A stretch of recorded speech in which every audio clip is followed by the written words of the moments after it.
The fall air outside my window was still, almost unnervingly so. I'd always found solace in autumn. The rich golds and reds, the smell of leaves, and that little nip in the wind. But that night something felt off. The stillness wasn't serene. It was oppressive, like the silence was holding its breath, waiting. I'd been house-sitting for a friend while they took a much-needed vacation. It was a remote place, a 2-story house perched on the edge of a cliff. The view overlooked a vast expanse of trees, rolling hills, and somewhere far off, the faint outline of the city skyline. Peaceful during the day. At night, not so much. That evening, I decided to test the nerves I didn't think I had and started a true crime documentary binge. Typical, right? Alone in a big house in the middle of nowhere. The worst thing you could do is fill your head with nightmare fuel.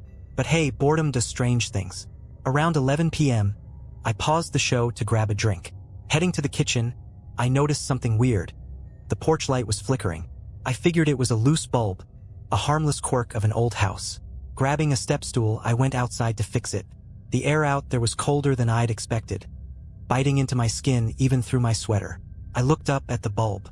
It wasn't loose. Instead, there was a handprint smeared across the glass. I froze. The handprint wasn't faint. It was clear, like someone had pressed their palm firmly against the bulb's surface. Smudges of what looked like dirt? Or was it something else? Trailed down the glass. I glanced around the yard, the dense trees encircling the property suddenly seeming closer, darker. My breath puffed in front of me, the cold wrapping around my chest like an icy fist. My rational brain fought to take control. Maybe the gardener had left it there, or maybe my friend before they left, but deep down I knew neither made sense. The bulb was high up, requiring a step stool to even reach it. The yard was empty, the house behind me silent. I tightened my grip on the step stool, my gaze darting from shadow to shadow, every rustle of leaves suddenly deafening. Get a grip, I muttered under my breath. I wiped the bulb clean with my sleeve and retreated inside, bolting the door behind me. For the next hour, I tried to convince myself it was nothing. Maybe even my own handprint, smeared on there when I installed the bulb earlier in the week. Sure, that's it. But the nagging sensation that someone had been there wouldn't let me relax. Around midnight, I was on the couch scrolling mindlessly through my phone, the TV a comforting murmur in the background. That's when I heard it. 3 deliberate knocks on the back door. I froze, my blood turning to ice. The door was glass-paned, with a curtain drawn across it. Beyond that was the deck and the thick woods just beyond. Who the hell would be out there at this hour? Hello, I called, immediately regretting it. My voice sounded shaky, foreign in the heavy silence. The knocks came again, louder this time, sharper. I crept to the door, every nerve in my body screaming not to. I pulled the curtain aside just an inch. Nothing. No one was there. The deck was empty, bathed in pale moonlight. I stared out at the trees, their branches skeletal against the night sky. My heart was racing now, every beat echoing in my ears. Then I noticed it, the condensation on the glass. It had a pattern, like someone had been breathing heavily against the door just moments before. I stumbled back from the door, my pulse hammering. Someone or something had been standing there, watching, breathing. My first instinct was to call the police, but I hesitated. What would I even say? Hey, there's breath on my glass door, but no one's there? They'd think I was crazy. Gripping my phone tightly, I turned on the flashlight and swung it toward the yard. The beam cut through the darkness, illuminating the trees and the empty lawn. Empty. Too empty. I realized I hadn't even heard the usual nighttime sounds. No crickets, no wind, not even the occasional owl. Just nothing. I closed the curtain, double-checked the locks, and backed away. Every step felt heavier, like the air was thickening around me. The house, once cozy and quiet, now felt cavernous and alien. I decided to retreat upstairs. The second floor had fewer windows and a locked door leading to the balcony. Safer. Or at least it felt that way. I climbed the stairs slowly, every creak of the wood beneath my feet sounding like a gunshot. When I reached the bedroom, I locked the door behind me, dragging a heavy chair against it for good measure. I sat on the bed, clutching my phone, and tried to convince myself it was over. Maybe it was a prank. Maybe I'd imagined the handprint and the breath. My heart finally started to slow. That's when I heard it. A soft tapping sound. It wasn't coming from downstairs this time. It was closer, much closer. I turned toward the bedroom window. The tapping grew louder, more insistent. The curtain was drawn, but I could see the faint silhouette of something, or someone, behind it. Summoning every ounce of courage I didn't have, I stood and crept toward the window. My hand trembled as I gripped the edge of the curtain, ready to yank it aside. And then the tapping stopped. Silence. I held my breath, frozen in place, and then a face appeared, pressed hard against the glass. The face wasn't human. Its eyes were too large, bulging and unblinking, with pupils like pinpricks. The skin was pale, almost translucent, stretched taut over a bony skull. Its mouth was impossibly wide, lips curled back to reveal jagged teeth that gleamed in the dim moonlight. And it was smiling. I stumbled back, my heart slamming against my ribs. The thing didn't move. It just stared, its breath fogging up the glass in rhythmic bursts. My mind raced, trying to make sense of what I was seeing. Was it a mask? A trick of the light? But no. The way it moved, the way its features twitched and shifted, it was alive. My survival instincts kicked in and I bolted for the door. As I fumbled with the lock, I heard the sharp, deliberate sound of nails or claws scraping against the window. I glanced back just in time to see the thing tilt its head, its smile growing wider, impossibly so. The lock finally gave way, and I threw the door open, darting into the hallway. I slammed the bedroom door shut behind me and shoved the chair back against it. My phone was still in my hand, and I fumbled to call 911. 911? What's your emergency? The operator asked. There's someone outside, I stammered. They're trying to get in. Please, send someone. Quickly, I gave them the address, my voice cracking as I spoke. Officers are on their way, the operator assured me. Stay on the line with me. Are you in a safe place? A loud crash cut me off. The bedroom window. The thing had smashed through it. My blood ran cold as I heard it. A low, guttural growl, followed by the sound of something heavy dragging across the floor. It was in the house. Couldn't breathe. The sound of it moving, those deliberate dragging steps, was getting closer. My legs felt like they were made of lead, but my survival instincts screamed louder. I took off down the hallway, my phone still clutched in my trembling hand. Are you there? The 911 operator's voice echoed faintly, a lifeline in the chaos. It's inside, I whispered. It's in the house. Stay calm. Find a place to hide and lock yourself in if you can. Hide, right? But where? The hallway stretched ahead of me, doors on either side. Each felt like a gamble, but standing there was worse. My feet carried me to a small closet at the end of the hall. I slipped inside, easing the door shut behind me. The air was stale and thick, filled with the faint scent of mothballs. I crouched low, trying to quiet my breathing. Outside, the sounds grew louder, the dragging, the growling. It was searching. Officers are 3 minutes out, the operator said. Stay quiet and don't move. I wanted to believe that 3 minutes would save me, but it felt like an eternity. Then the sound stopped. The dragging, the growling, everything. The silence was worse. It stretched on, oppressive and heavy. I strained to listen, every muscle in my body tense. Was it gone? Had it moved to another part of the house? The closet door creaked. My blood turned to ice as I saw it.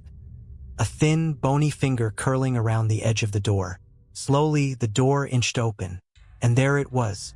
Its face was inches from mine, those unblinking eyes staring straight into me. That same horrifying smile stretched impossibly wide, its teeth gleaming in the dim light. Couldn't move, couldn't scream. It tilted its head as if studying me. Then, in a voice that was low and guttural, yet disturbingly clear, it whispered, "Found you." My body went cold. Found you. Those two words hung in the air like a death sentence. Its voice was wrong, grating and wet, like the sound of rocks grinding underwater. Before I could even process what was happening, it lunged. My survival instincts took over, and I kicked out with everything I had. My foot connected with its chest or whatever it was made of. The thing stumbled back, letting out a sound somewhere between a snarl and a laugh. I didn't wait to see what it would do next. I bolted out of the closet, down the hallway, and toward the stairs. My only thought was escape. The thing followed, its footsteps now pounding, faster, heavier. As I reached the stairs, my phone buzzed with a faint crackle. "Officers are outside," the operator said, but her voice sounded distant, like it was coming from the bottom of a well. I flew down the steps, nearly slipping as I hit the landing. I didn't dare look back, but I could feel it behind me, its presence like a shadow that was too close, too wrong. The front door was just ahead. I grabbed the handle, yanked it open, and stumbled into the night. Red and blue lights flashed across the yard. 2 police officers were approaching, their flashlights cutting through the darkness. Relief washed over me in a wave so powerful I almost collapsed. "It's inside," I screamed. "It's in the house." The officers exchanged a glance, their hands moving to their holsters. One of them motioned for me to stay put while the other moved toward the door. But then I heard it. A low, guttural laugh echoed from the house. The officer at the door stopped in his tracks, his flashlight trembling. "What the hell?" he muttered, stepping back. The thing appeared in the doorway. Its smile was gone now, replaced by a snarl that exposed too many teeth.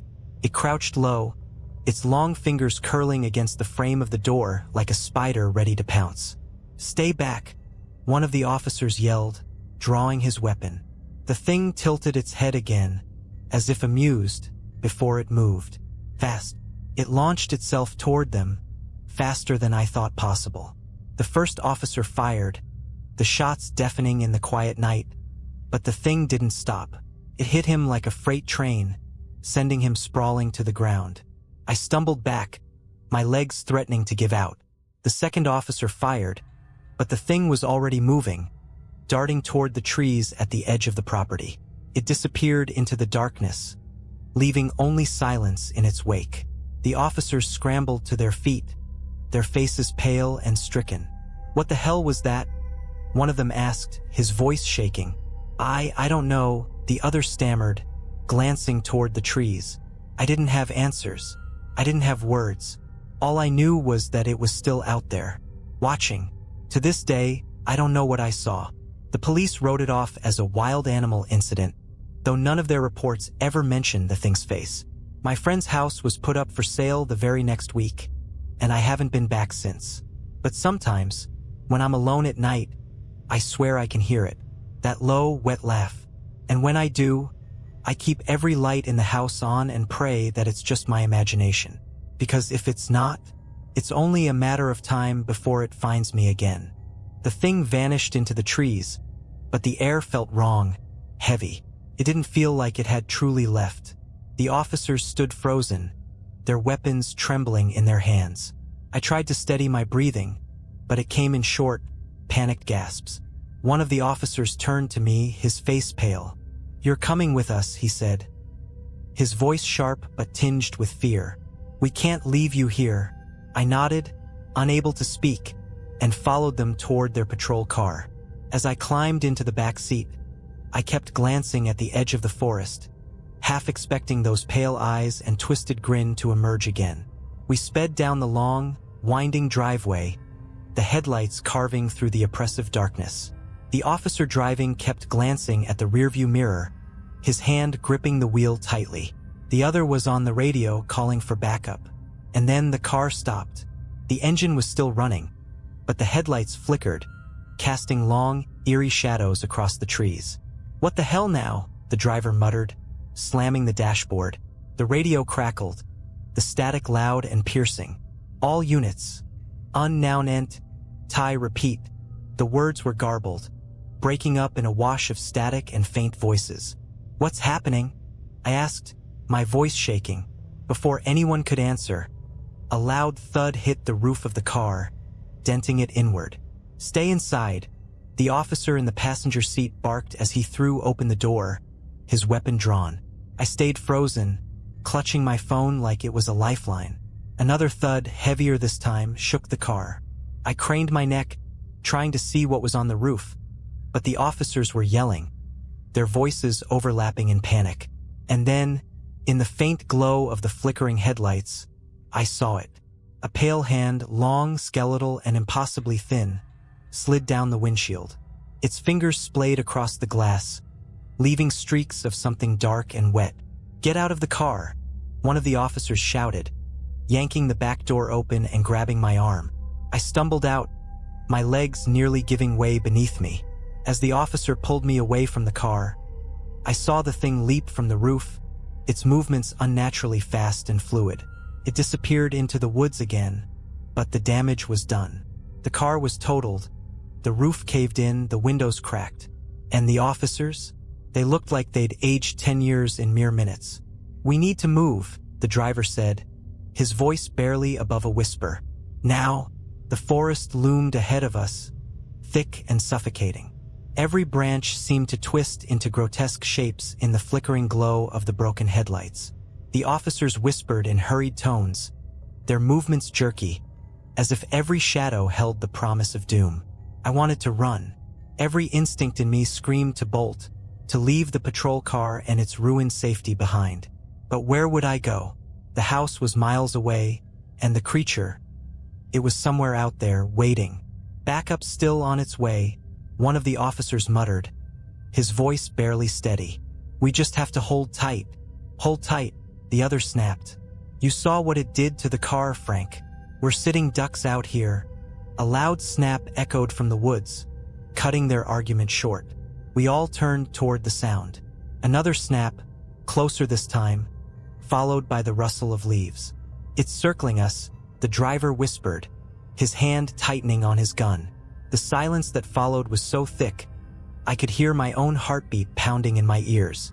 The flashlight beams swept across the trees, but they revealed nothing. And then, out of nowhere, a sound erupted, a wet, gurgling laugh. It echoed from every direction, bouncing off the trees, surrounding us. My legs felt like jelly as I backed toward the patrol car, my eyes darting to every shadow. The laugh grew louder, more guttural, as if it was feeding on our fear. "Stay together," one officer barked, his voice cracking, but it was too late. Something shot out of the darkness so fast it was a blur. It hit the driver, slamming him to the ground with a sickening crunch. His scream was cut short, replaced by a choking sound as the thing loomed over him, its limbs impossibly long, its face twisted into that horrifying grin. The other officer fired, the gunshots deafening in the still night. The thing reared back, its movements jerky, unnatural. The driver's body slumped to the ground, unmoving. "Run!" the remaining officer shouted, grabbing my arm. We tore through the woods, branches whipping against my face, the ground uneven and treacherous beneath my feet. Behind us, I could hear it. Those pounding, dragging footsteps, the guttural growls that grew louder with each passing second. My lungs burned, my legs screamed in protest, but I didn't stop. The officer stayed close, his flashlight beam bobbing wildly as we ran. "There's a service road up ahead," he panted. "If we can make it, we—" He never finished. The creature came out of nowhere, slamming into him with the force of a truck. His flashlight hit the ground, its beam spinning wildly before going out. I turned just in time to see the thing's pale, skeletal hands wrapping around his throat, its grin widening as it squeezed. I wanted to help, but my body refused to move. And then, it looked at me, its eyes locked onto mine, and for a moment, the world seemed to stop. That unblinking stare bore into me, freezing my blood, pinning me in place. The officer's lifeless body crumpled to the ground, and the thing tilted its head, studying me like a predator sizing up its prey. My legs felt like they weighed a ton, but sheer panic propelled me forward. I turned and bolted, my breath coming in ragged gasps. The forest closed in around me, branches clawing at my face and arms, but I didn't dare slow down. Behind me, I could hear it following. Its movements were erratic, each step a mix of dragging and scuttling, accompanied by that awful wet, gurgling laugh. It wasn't running, not exactly, but it was fast. Too fast. The service road had to be close. The officer had said it was nearby, but in the chaos, every tree looked the same. The darkness pressed in on all sides, and I stumbled over roots and rocks, barely able to keep my footing. Then I saw it. A faint glow through the trees, a streetlight, the service road. Hope surged through me, giving me one last burst of energy. I pushed myself harder, the light growing closer with every step. The thing was still behind me, its presence an oppressive force that I could feel pressing against my back. I broke through the tree line, stumbling onto the gravel road. The streetlight cast a dim, flickering glow, but it was enough to see the narrow road stretching into the distance. Farther down, headlights appeared, a vehicle approaching. "Help!" I screamed, waving my arms frantically. "Please, help me!" The vehicle slowed, its beams cutting through the night. It was another patrol car. 2 officers stepped out, their faces etched with confusion and concern. "What's going on?" one of them asked, his hand hovering over his holstered gun. "It's coming," I cried, pointing toward the woods. "You have to." A deafening crash interrupted me. The thing burst out of the trees, its pale, gangly form illuminated in the headlights. The officers drew their weapons, their expressions shifting from confusion to pure terror. "Get behind us," one of them barked, raising his gun. The creature stopped, crouching low, its grin stretching wider. It tilted its head again, that awful laugh bubbling up from deep within its throat.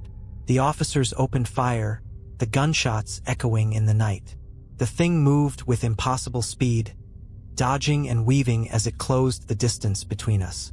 One officer screamed as it grabbed him, its claws sinking into his shoulder.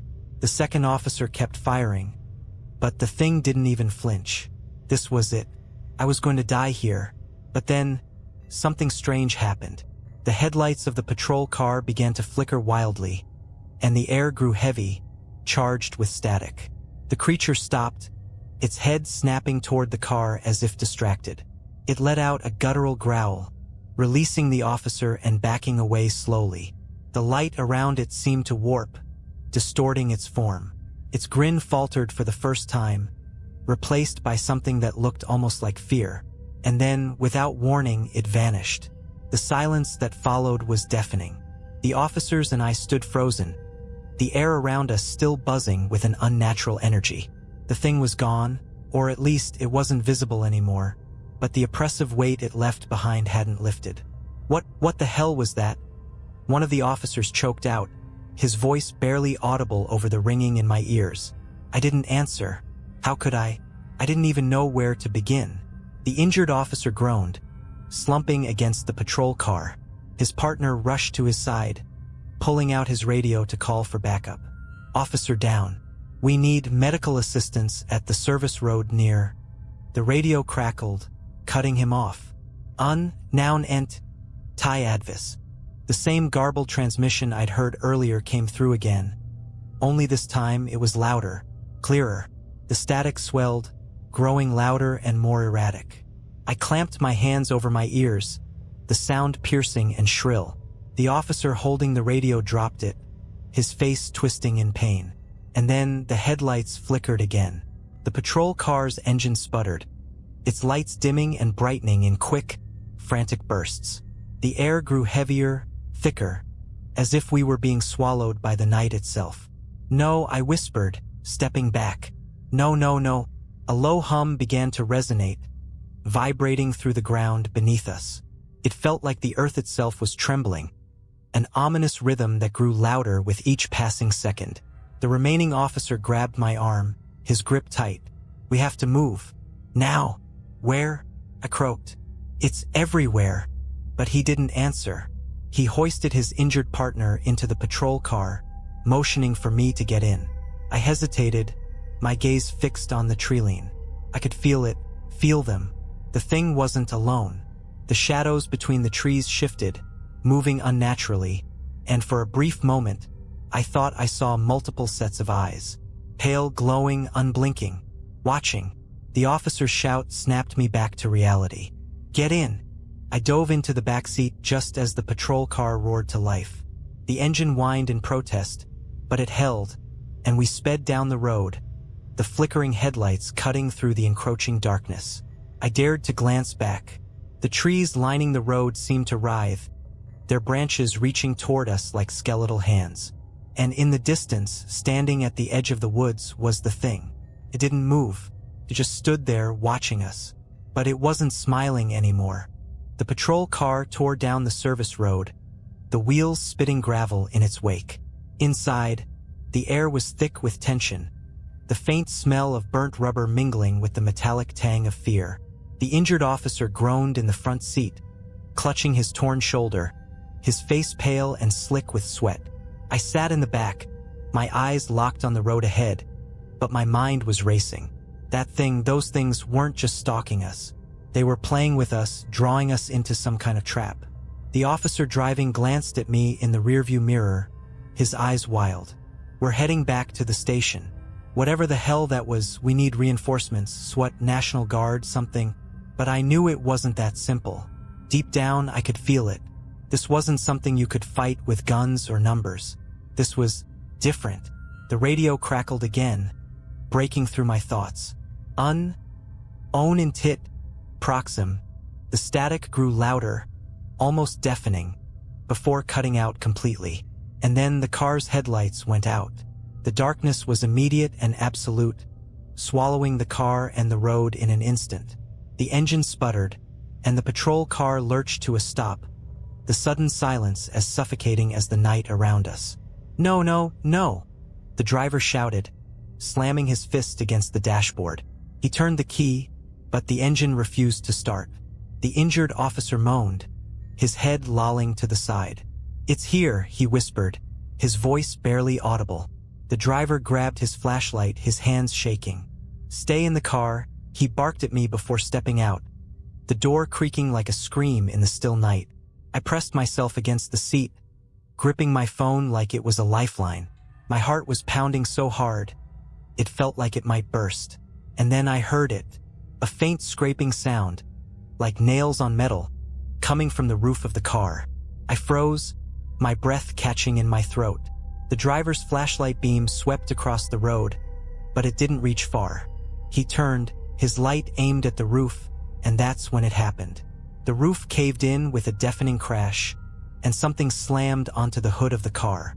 I couldn't see it clearly, but its silhouette was wrong. Twisted and angular, with too many limbs and a head that cocked unnaturally to the side. The officer screamed, firing his weapon, but the thing moved too fast. It was on him in an instant, its claws raking across his chest. I didn't think. I just moved.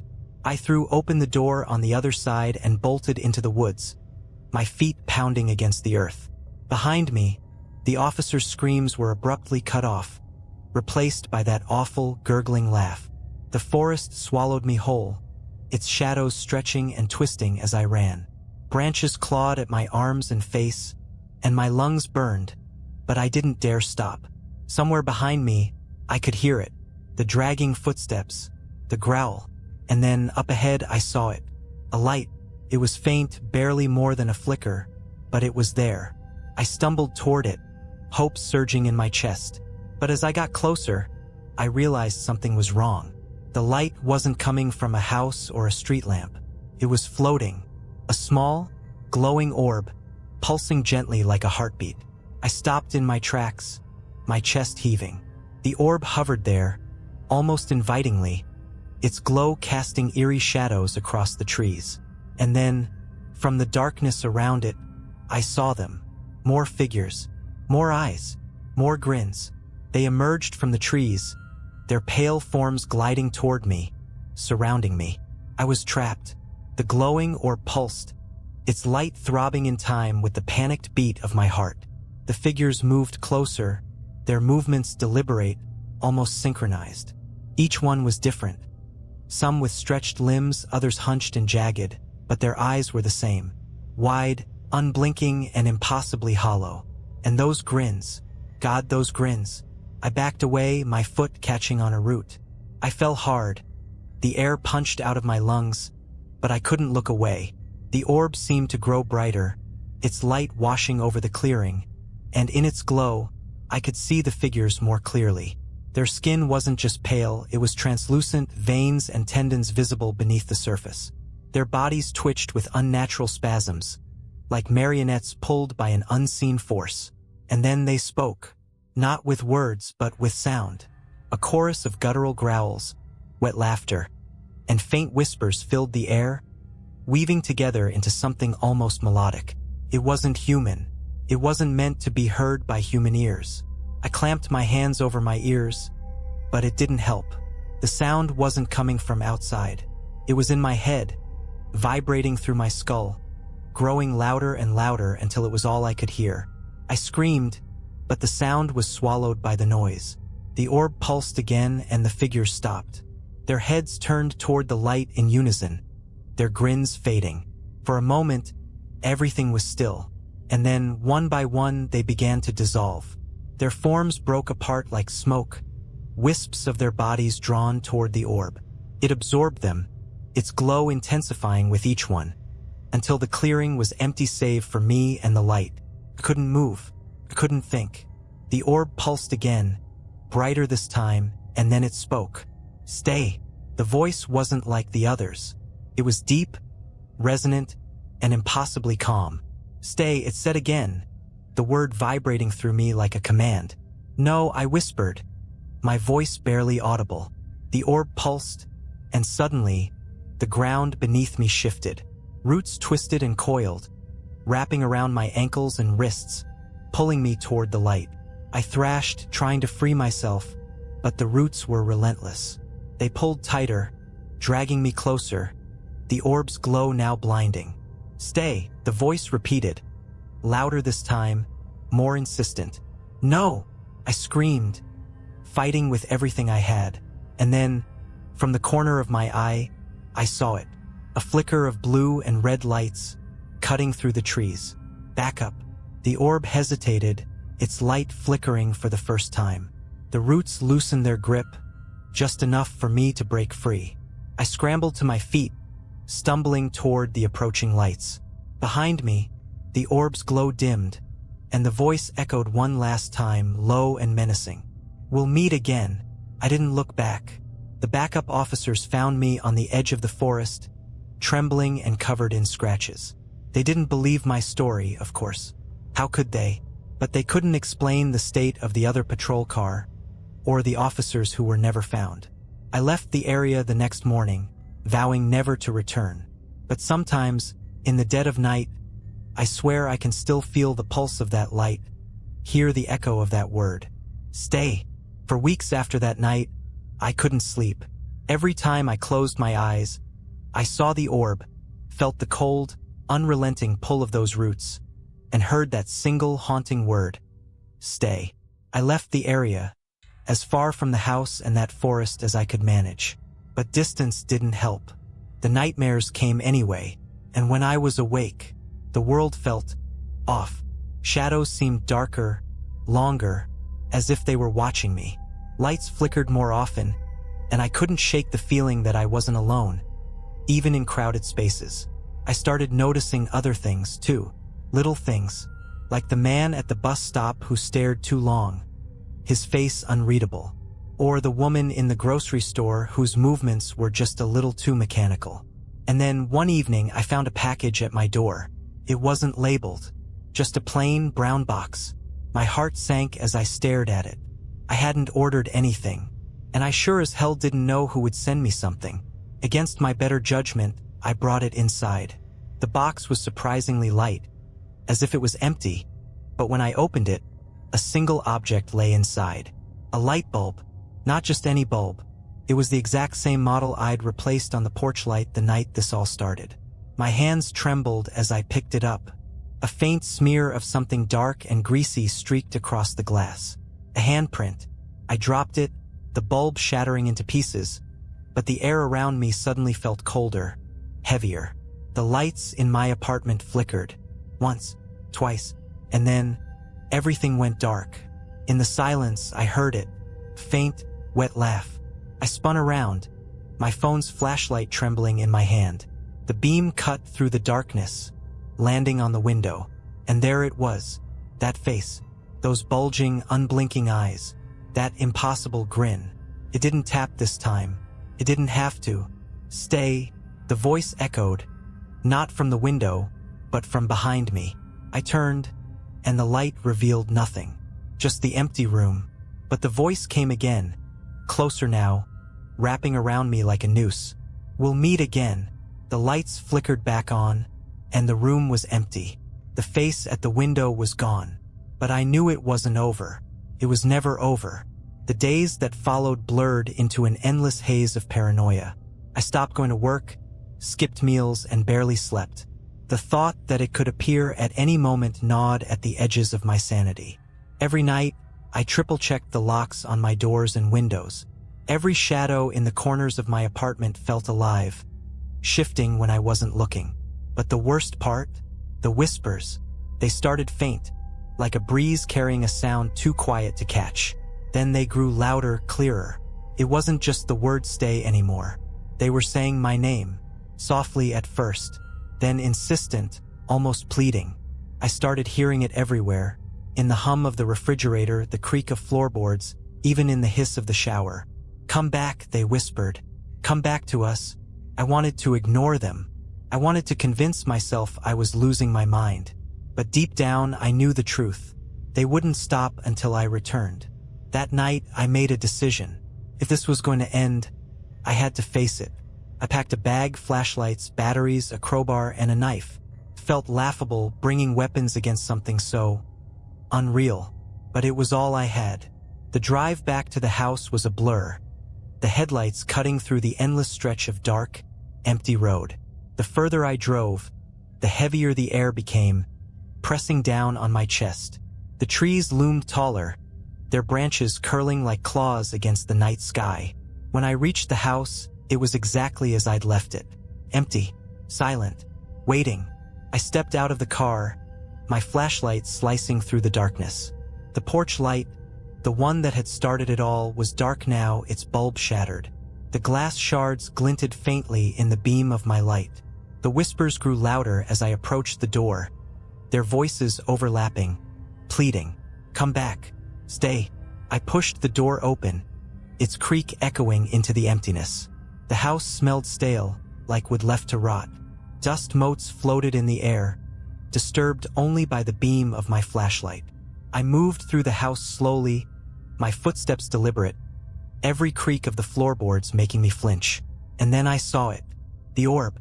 It hovered in the living room, just like before, its light pulsing softly. The glow painted the walls with shifting shadows, the edges of the room blurring as if reality itself was bending. "Come," the voice said, deep and resonant. I tightened my grip on the crowbar, stepping closer. "What do you want from me?" I demanded, my voice trembling. The orb pulsed, its light growing brighter. Around me, the shadows began to twist, pulling away from the walls and floor. They took shape, forming long, skeletal figures with grins too wide and eyes too empty. "Stay," they whispered in unison. "No!" I shouted, swinging the crowbar at the orb. It was like hitting air. The crowbar passed through the light without resistance, but the orb flickered, its glow dimming for a split second. The figures hissed, their forms distorting, but they didn't retreat. "Come back," the voice commanded, louder this time. The figures closed in, their hands outstretched, skeletal fingers reaching for me. Panic surged, and I did the only thing I could think of. I grabbed the shattered bulb from my bag, the one I'd brought from my apartment, and hurled it into the orb. The glass shattered against the light, and for a moment, everything went still. And then the orb exploded. A blinding flash consumed the room, and I was thrown backward, slamming into the wall. The light burned through my eyelids, and the sound, a deafening roar, filled every corner of my mind. When I opened my eyes, the room was empty. The orb, the figures, the whispers gone. The house was silent. I stumbled outside, gasping for air, the night sky above me impossibly clear. It was over, or so I thought. I sat on the porch of the house, the cold night air biting at my skin as I tried to make sense of what had just happened. My body ached, every muscle trembling with exhaustion, but the silence around me was almost comforting. The orb was gone. The house was still. For the first time in weeks, I felt like I could breathe. But as I climbed into my car, a nagging thought lingered in the back of my mind. What had I done? Destroying the orb felt like an ending, but it also felt like a mistake. A disruption in something far older and more powerful than I could comprehend.